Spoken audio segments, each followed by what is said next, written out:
the unlocking and the safe cracking of the artist in all of us is that access to the self-expression, which I think you're pointing to in the age of the algorithm, in the age of AI, in the age of whether it's hybrid work, fully remote, or all in person, anywhere today, it requires a creativity, which I'm going to bring it all the way back to your origin of being in, Second City and improv, because improv is a pure art form in the sense that you have to create something from nothing.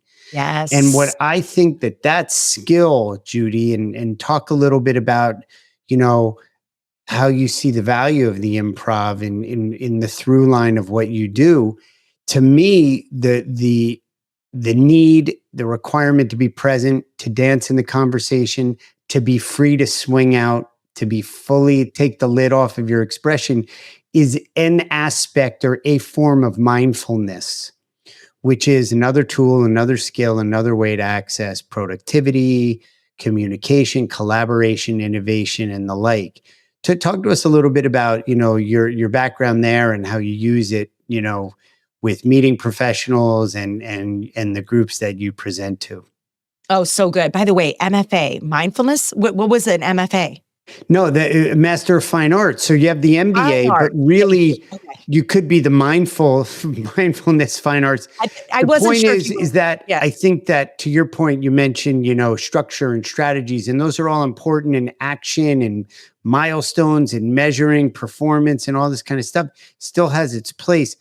But the premium and the over-indexing on creativity is the pendulum is swinging that way.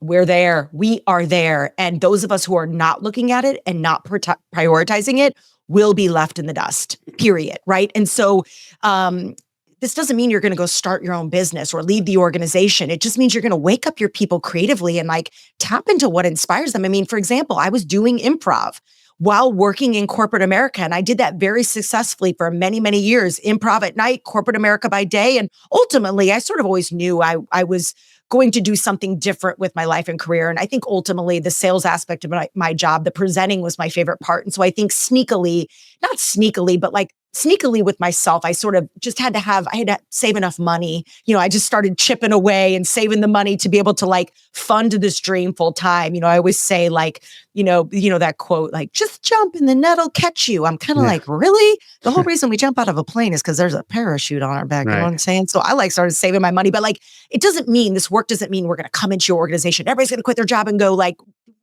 etch Picasso paintings. No, I'm talking about what are your people inspired by? And so for improv for me was a big inspiration for a really long time. And it really shifted as a corporate person, how I handled pain, how I failed, how I had conversations, how I listened, how I collaborated.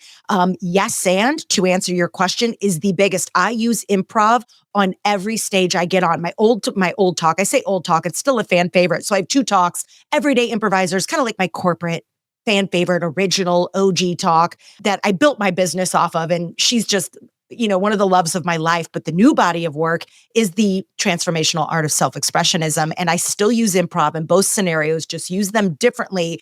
And one of the key things I explore in my new talk is the O in the framework, openness. Because I believe the key to longevity in career and in business, create entrepreneurial or corporate, is openness, is having that yes and mindset. It's saying, okay, we got a mountain in front of us right now. And instead of going and I did not see this mountain coming when I was hiking, I did not know how close this mountain was, but I have a mountain in front of me right now. And instead of going, you know what? I am not a mountain person. I do not climb mountains. I don't even have a backpack. Are you kidding me? This is not my thing. This is not my vibe. I'm going to stay in this tent safely on the ground. I do not know. No, baby. We instead go, actually, there's a mountain and I guess we're going up today. So grab me my stuff. I guess I'm going to get to the top of this mountain because the analogy, you get to the top of the mountain and what happens? You see a whole new world you didn't even know existed. So So we want to be open, right? We want to have that like yes and mindset. Like things are working for us. They're not happening to us. And we're not victims around the holoverse. I call it the holoverse, the people that sort of spin around my world. We happen to things, and we understand that excuses are a way fear tries to block us, because fear wants to keep you stuck, safe, and just the same.